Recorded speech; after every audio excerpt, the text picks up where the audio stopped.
नमस्कार मित्रों। भारतीय लोकतंत्र में संसद एक बड़ा ही महत्वपूर्ण भूमिका निभाता है। जब भी संसद का सत्र शुरू होता है, सारे देश के नागरिक बड़े उम्मीदों के साथ ये रखती है कि भारतीय संसद में उसके लोक हित के लिए कुछ बिल आएगा, कुछ कानून आएगा जो उनके लोक हित में होंगे, देश हित में होगा। हाल ही में शीतकालीन सत्र खत्म हुआ जो 1 दिसंबर से लेके 19 दिसंबर यानी 1 दिसंबर से लेके 19 दिसंबर तक का था, जो 19 दिन का शीतकालीन सत्र चला। अब संसद का कहना ऐसा है कि जो लोकसभा है वो 111% प्रोडक्टिविटी रही, राज्यसभा है वो 121% की प्रोडक्टिविटी रही।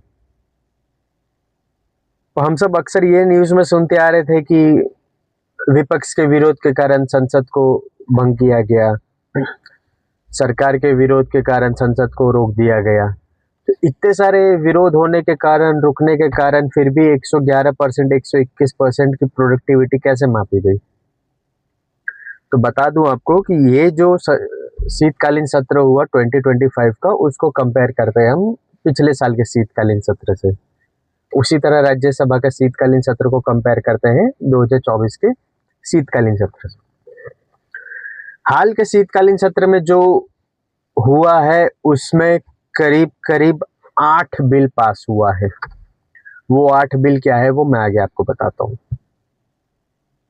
काफी चर्चा भी हुए, वंदे मातरम मुद्दे पे काफी चर्चा हुई, SIR पे काफी चर्चा हुई।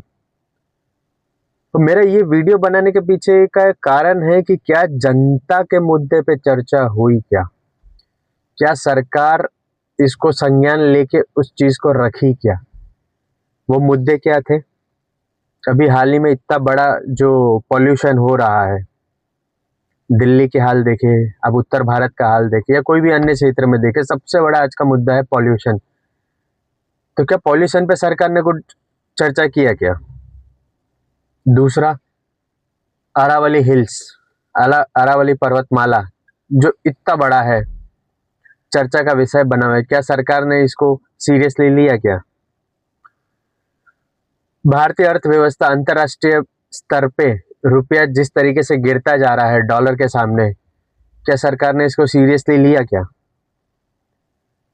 हमारे किसान के बारे में, युवा रोजगार के बारे में, दवाई के बारे में कुछ चर्चा किए क्या? नहीं किए।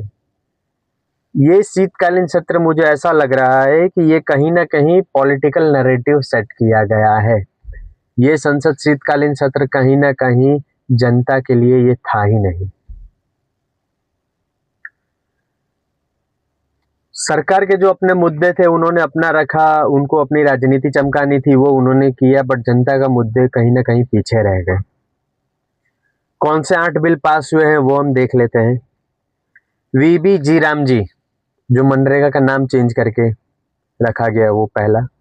शांति बिल जो न्यूक्लियर के रिलेटेड है वो लाया गया। सबकी बीमा सबकी रक्षा, चौथा। Manipur GST second amendment bill, पांचवा। सेंट्रल एक्साइज अमेंडमेंट बिल, छठा।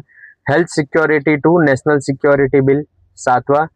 रिपेलिंग एंड अमेंडमेंट बिल, आठवां। द विकसित भारत शिक्षा अधिष्ठान बिल। तो ये बिल जो 8 बिल पास हुए संसद शीतकालीन सत्र में, इसको देखते हुए सरकार कह रही है कि लोकसभा में 111% और राज्यसभा में 121%। पर क्या जनता के मुद्दे को ध्यान लिया गया? क्या हाल का जो चर्चा का विषय था, क्या उसे चर्चा में लिया गया? क्या अब आम जनता को शीतकालीन सत्र या संसद से कोई उम्मीद लगाए बैठे रहने चाहिए क्या? ये आप देखें और बताएं।